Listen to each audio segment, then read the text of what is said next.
I was invited to Copenhagen Fashion Week in February, before this fashion week where it has become more popular. As I was leaving out of the house, luggage packed, kissed the kids, was ready to board my first class seat to Copenhagen, I called my mare to let her know I'm leaving. That's what I always did. As we were ending our FaceTime, she told me how much she loved me, and she shared with me that she did not think that she would make it until I returned.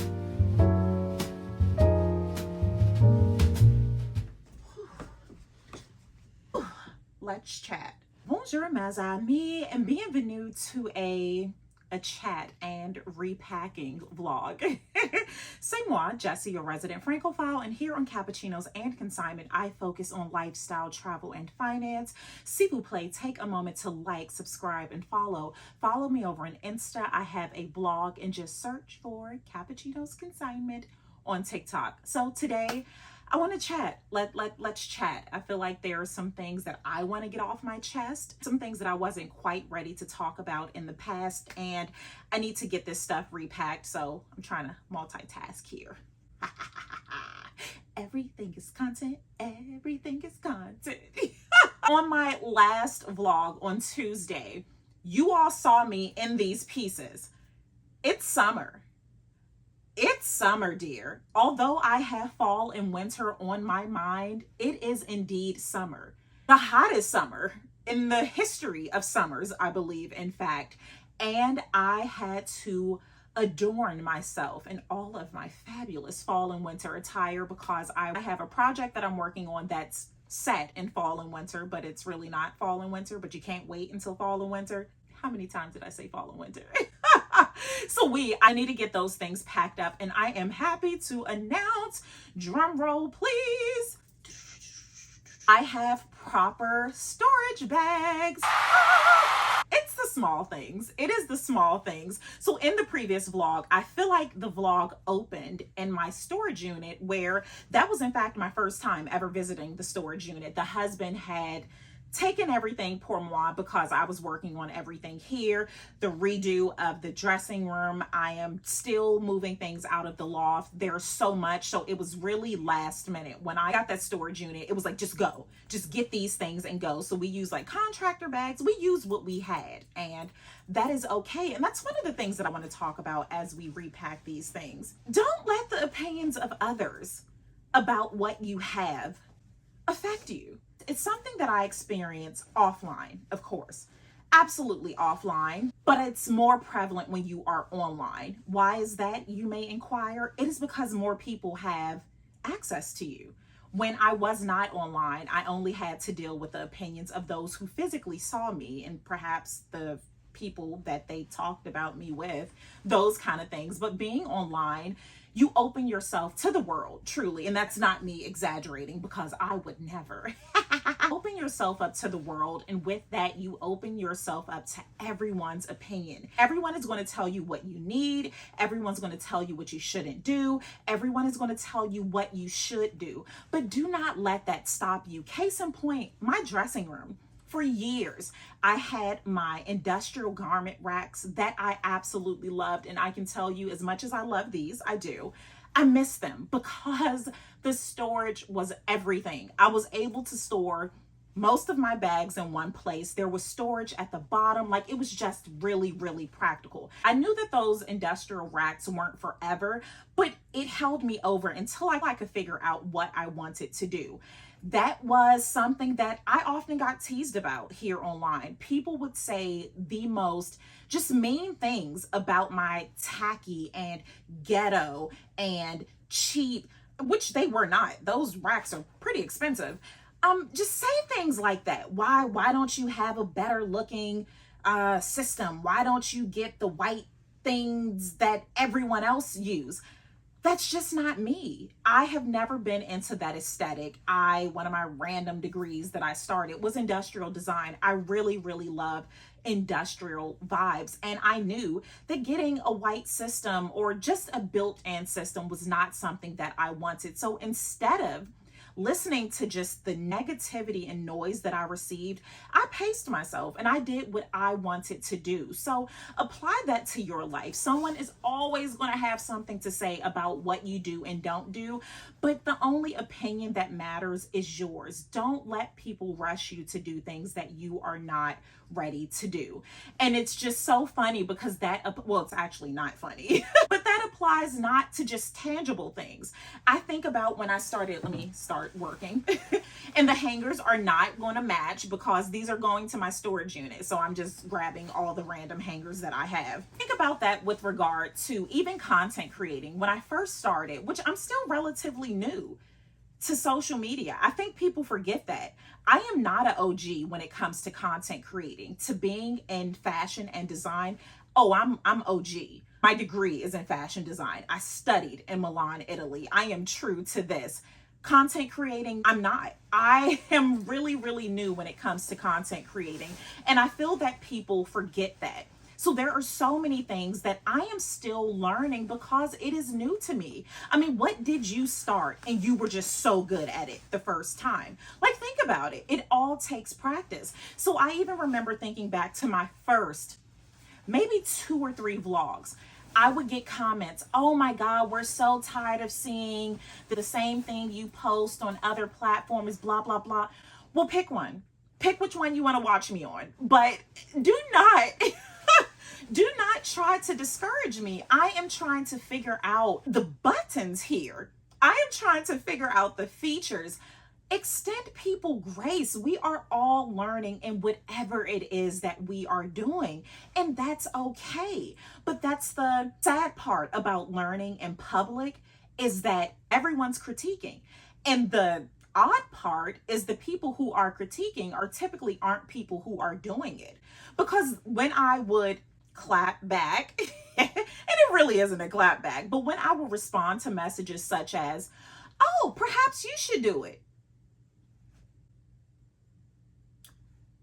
What's that you say? You don't want to deal with the negativity of others? What's that you say?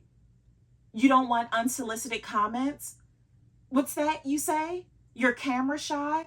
Oh, okay. So remember that. A lot of the things that people critique you on or about, they're not even doing it themselves. So there's that. End of vlog. No, I'm kidding. So I guess we could chat about these pieces. I got this from the Catwalk Boutique. I believe she is all sold out. One thing about the Catwalk Boutique, when I show you all things that I buy, you cannot wait when it comes to this shop because she only stocks 1 or 2 things at a time. Like, you simply cannot. Had this for, actually, I feel like I got this at the height of stay-at-home orders. And I'm like, what am I going to do with this? Actually, I knew what I wanted to do. I used to have a pair of orange patent leather loafers, and I never wore the loafers because I always wear heels, but I always envisioned myself wearing them like, oh, like these fancy driving shoes. And I had a Furla bag that I picked up in Rome, I believe. And I had a whole look in my head. Never came to fruition. Knowing when it's your time, that's something else that has been difficult navigating online. I guess this vlog is all about growing online, growing publicly. While vloggers are not in the traditional sense celebrities, we are still in public, very much so. And most of us don't have damage control PRs. It's very raw. I should say that. Very, very raw. So yeah, let's just chat about growing publicly. One of the other things that has been a challenge online is growing in public. I am very, very transparent with all the things. I have written blogs eons ago. I'm so dramatic. One of my first vlogs, well, no, it's vintage. Vlogs were about why I choose not to move in silence. I don't consider myself an influencer. Am I influential? Absolutely. I cannot deny that. But I was influential before I got online. So there's that. But I don't consider myself an influencer in its proper right. But alas, that's the term that I'm wrapped up in, and I don't have a problem with that. A lot of what we see on social media are the highlights, and that's totally fine. For the most part, a lot of people come to social media to escape their reality. As not to say that what we are doing is not real, because everything I show is real. I don't live to vlog. I am vlogging my life. While what you're watching is not your reality, it is someone else's. So going back to comments, when I get comments along the lines of, oh my God, your content is just so unbelievable. What's unbelievable? I'm not outer space yet. But what's unbelievable? The fact that I'm a happy woman? The fact that I'm a happy Black woman? The fact that I'm a happy Black, well-traveled woman? The fact that I'm a happy, well-traveled Black woman who likes luxury? Like, what's unbelievable? I just don't think that anything that I do is just so left field, especially going back to my openness about things. I have never led anyone to believe that I came from money, that's some of the other comments I get. Oh, well, I could go to Paris every month too if my husband's job was taking me. You don't even know the husband. Why do you assume that I can only travel to Paris or anywhere for that matter because of my husband, because of my job, because of those kind of things? It may not be your reality, but it is mine. And so with that transparency, knowing that when it's your time, that I will say is one of the hardest things to do online. I realize that things happen on time as they should for you. And that's on or offline. Things happen as they should. If you didn't get the promotion, it just was not your time. It doesn't mean that you're not going to do it. If you did not, I don't know, get the purse that you saw marked down and now it's sold out, it just wasn't your time. That doesn't mean that you're not going to get it. So I understand that in reality, offline. But online, it becomes a little more difficult because of all of the external noise. When you are in a common field, people compare you, whether they admit it or not. So when one person is doing something and another isn't, people want to know why. I don't think it's messy. Sometimes it is. And I can honestly say here with this community that we have built, you all do not compare me with anyone else. And I love that pour moi. For the most part, you all don't. So when I get messages along the lines of, and I don't take it as being shady at all, because again, I don't know a lot of you all. I don't know your tone. I don't know your personality. That's the thing when you read comments. You receive things the way you perceive it. That applies sometimes. There are times when messages are just mean and nasty and it has nothing to do with my perception and how I receive it.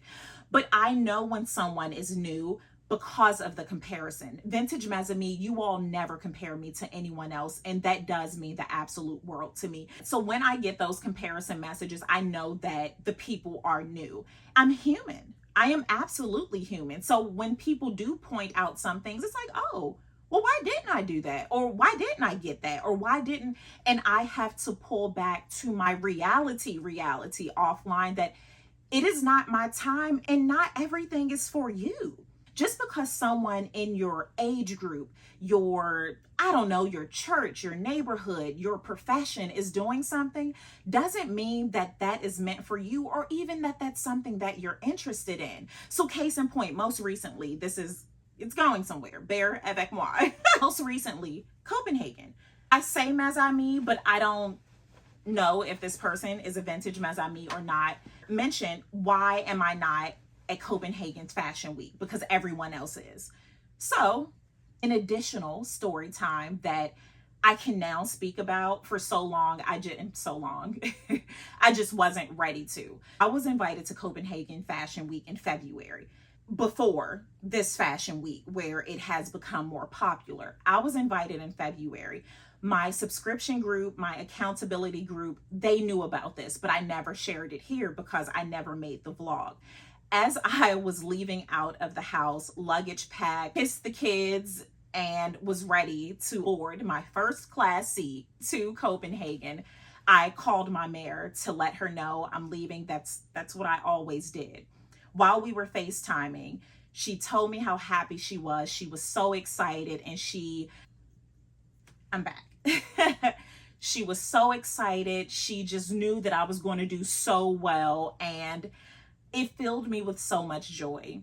As we were ending our FaceTime, she told me how much she loved me, and she shared with me that she did not think that she would make it until I returned. If you are new here, I lost my mare in February. So here I am standing at the door with my luggage, with the looks ready, having already shared this information. I back my subscription group on Insta with my accountability group. We are ready to take on Scandinavia. And I'm standing there with my luggage, with my iPad in my hand, looking at my mare tell me that she did not think she would be alive when I returned, and to have a good time. She wanted me to go, not to stay. That was her thing. Do not stay. I want you to go. I am living my life through you, and I need you to go, and I need you to be there, and I need you to just be the shining star that I know you are. And of course, anyone would just be confused. It's like, what? What do you mean you're not going to make it? What do you mean you're not going to be here? What do you mean you want me to go? So there were just so many emotions I was feeling at that time. And I just couldn't process it. I could not figure out what I felt. I couldn't. Part of me, and do not judge me, I swear to any and everything, if I get ridiculous messages about what I'm about to say, you will be permanently removed. Well, not permanently, because you could just make another page. See, I can't even be mean when I want to. I was being strict, okay? I will block and remove whatever account you left that comment in. I did not know what to do. I really did not know what to do. And I don't want to hear, and I don't want to read, oh my God, that's a no-brainer. Stay with your mom. You don't know what you would do in certain spaces. And even if you know what you are going to do, you are not moi. So there's that. In a state of just absolute distress. Like I could not, it's like the wires were not communicating. My head was not in the game anymore. And I just remember being there, and she told me she needed to go, just to text her when I got to the airport. And I remember calling my dear friend, Cutie, and talking to her, and I hope she's okay with me sharing this. I need to just get everyone to sign a lifetime waiver so I don't have to keep asking. But I remember her saying to me, how would you feel if your mom passed while you were in Copenhagen? And I didn't have an answer. I did not know how I would feel. I didn't know. And I just remember the husband, everyone looking like, what are you going to do? Montflair called me, and you got to go. You've got to go. You give mom so much joy. When we're at the hospital in chemo, she's watching your vlog. She's showing the nurses, like, she is living her life through you. You cannot not go. So it's like, you know, the cartoon, and it's not a devil and angel kind of thing, but it's just being conflicted. I sat down, because all this time I'm still standing up. I still had not had a seat. I'm standing up, and I sit down. I called my mare again, and I'm like, are you sure? Like, I don't know what I was expecting. I don't know if I was expecting her to be like, psych, just kidding, catch your flight. I don't know what I was expecting. But I remember just like, are you sure? Are you sure, one, you're not going to make it? Are you sure you want me to go? I don't know what I wanted her to know that she was sure about. But I needed some kind of assurance, and no one could give that to me. As I sat down, I got a notification from the airline that my flight had been canceled. Not redirected, not anything. There was a horrible storm where I had to lay over, and my flight was canceled. They did not know when it would be rescheduled. It was just canceled. We'll be in touch. Ciao for now. And I just remember, like, what? What do you mean my flight is canceled? So I get online, I'm looking at my schedule. My show schedule was so jam-packed. If you have ever watched any of my travel vlogs, you know that I hit the ground running. 14-hour flight to Dubai. I landed at the airport. My mentor, goals, big sisa, everything met me at the airport, showered, and we headed to Abu Dhabi. Like, that is how I roll. So I landed in Copenhagen. I had my schedule to the T. I had enough time to get from the airport, in which I've been to Copenhagen several times, so it's not a new city to me. Random dating story. When I was interested in going to school for interior design, I did like a trial period kind of thing. I took this really nice course on chairs, and the husband, he wasn't the husband now, we were dating, but I remember sharing with the boyfriend then that there was a museum that I really wanted to go to, this exhibition, because I really love Scandinavian design. I know a lot of people don't like IKEA, but I really love the aesthetics. Anyway, there was an exhibition that I wanted to see, and shortly thereafter we got off the phone. He had booked a ticket for us to go to Copenhagen, so we went there and just had such an amazing time. We got married shortly thereafter, but anyway. I know the city, so I had things planned. I would go from the airport to the hotel, change out, and head to my first show. The day I was expected to land, I had 3 shows and a presentation, like back to back to back. So me missing a flight was not an option. If I missed the first day, that took out like 90% of the shows and the presentations that I was going for. So I just remember sitting there like, the decision was made for me, because I was in such a space of shock. I couldn't remember my name. Like, I truly couldn't. I could not remember anything.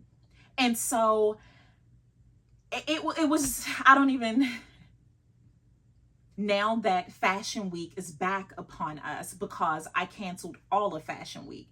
I spent February, middle part of February, Fashion Week, at Montclair's, and next in hospice, slowly watching my mare die. And it was hard. It was really, really hard. And I remember just all of the mixed feelings, just being angry. I'm not an angry person, but I just remember being so angry because I'm looking online and I'm doing the things I told you that I don't do, comparing myself. I'm looking at everyone else living their lives. They're at Fashion Week. Their lives were amazing. And I just remember feeling so angry, just so all of the things. But I knew deep down that it wasn't anger that they were at Fashion Week and I wasn't. It was anger that their lives were normal, that their lives weren't about to change forever. And it was hard. It was so hard. And I just remember telling myself that it's not my time. It's not my time. So I don't know who needed to hear this. And I know that's so cliche, but it's so true. When things happen in life, it's not happening to you, it's happening for you. My flight being canceled was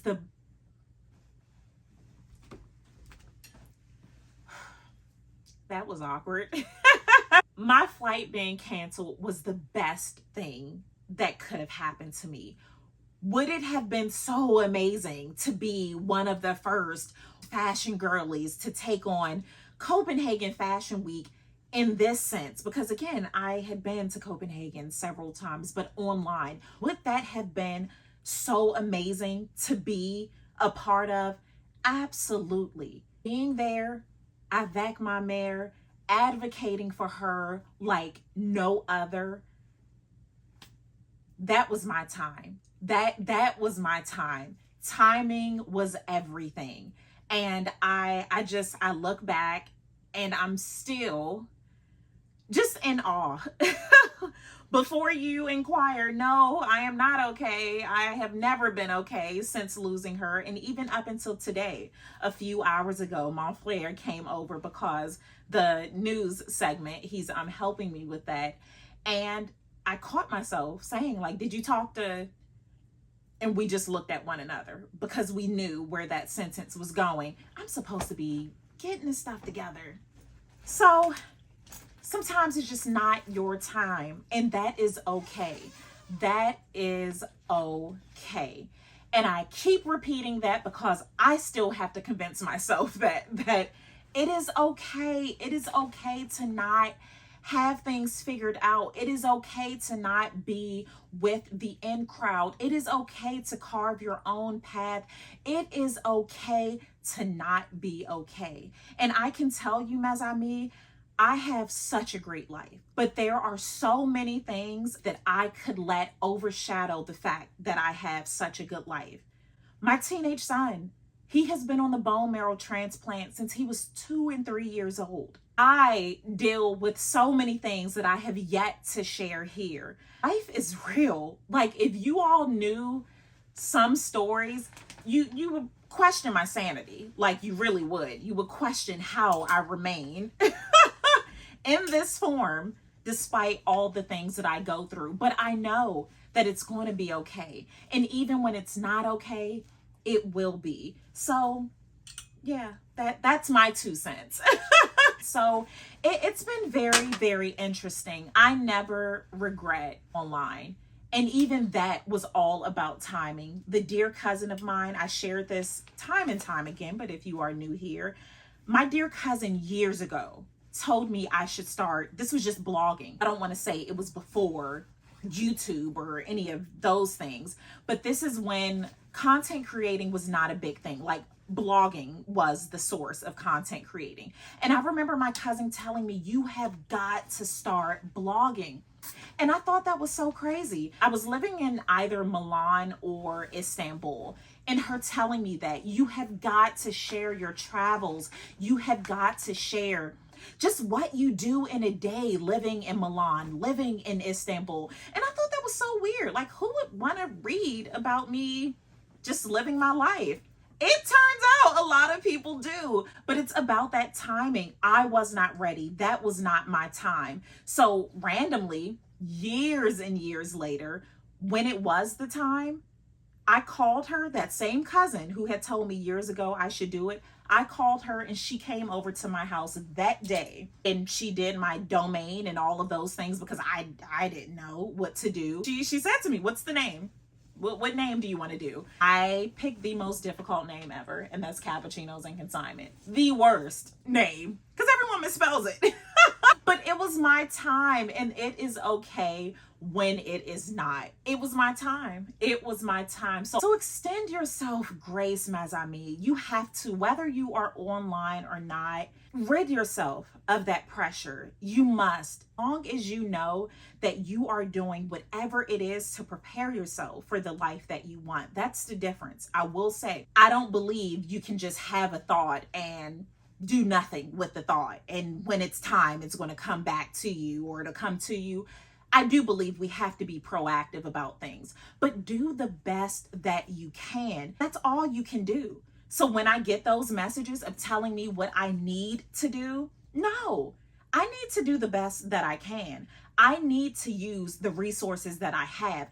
I need to be in a place where I'm at peace. And that's really all that matters. We cannot live for other people. And that is one of the many life lessons that I will take from my mare. Hearing my mother tell me that I am the woman she wanted to be. Come on. Come on. Because she let the words of others, she let society stop her from doing certain things. I get those messages too. Oh, you're a mom. You need to take time offline until your baby gets in 4th grade. What? What? But someone must have told that person that. Someone must have told that person that they needed to stop what they were doing, stop dreaming, stop wanting more, stop whatever it is that they were doing, and focus on that one thing. And someone told that person who told that person that they needed to do that. So it's a cycle. It is a cycle, and it is all about breaking that cycle. You've got to. You have got to, because someone will always have something to say about anything that you do. You can find a cure for something. Well, why didn't you find it sooner? It's like, give me a break. It's one of those things where you have to live for you. But you live for the praise of others, you might as well go ahead and kick up the dirt. This coat, whew, oh my God, fresh off the runway. This was my time. This was for me. This was my time. I purchased this coat Fashion Week. I don't know who I thought I was, but I knew who I wanted to be. And this is the person that I wanted to be when I got this coat. I want to say 2014 or so, well before I was on social media. I saw the model walking down the runway in this coat. It took everything, and for security guard, no kidding, it took everything to stop me from jumping out of my seat to the stage to physically remove this coat from the model. That's how bad I wanted it. So after the show ended, I said, I'm getting that coat. I am getting that coat. In true Jessie fashion, I found my way backstage and I said, I want to buy this coat. The designer was not there. It was her, I don't know if it was her assistant or someone besides the designer was there. I said, I want this coat. They nicely told me it's not for sale. You know what I said? This isn't the person I was at that time, financially, emotionally, mentally, but it was the person I knew I was going to be in time.